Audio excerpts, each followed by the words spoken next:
All right, fermented ramp seeds. So in the first or second week of July, you can start to pick these where I live in Wisconsin. And I'm still getting them up in northern Minnesota. It's the last week of July right now. You got to get them before the black seed starts to form.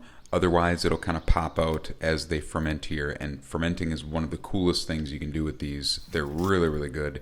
You can harvest large amounts of these in a short period of time, but I don't pick green ramp seeds from places where I've picked a lot of leaves or I've dug a bunch of bulbs. I like to move it around.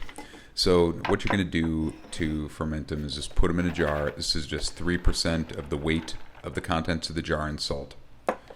And you can leave the little stems on the seeds. That's okay. You'll want to give them a rinse because sometimes they might have cobwebs or something on them.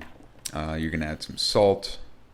And it's totally fine to leave the stems on because they're still nice and tender at this stage. Then you're going to add some water, fill the jar up, and then just give it a good shake. And you can see I'm using a plastic lid here. These are really nice for fermenting because the aluminum lids will eventually react. They may not always react, but they definitely will, and more than a plastic one because the plastic one will never react to the acid. After 2 weeks or 3 weeks or 4 weeks, however long you want, they're going to be nice and sour and crazy stinky, like garlic on steroids. And that brine in there, you want to make sure to keep them under the brine or they can dry out because they're still salty after all.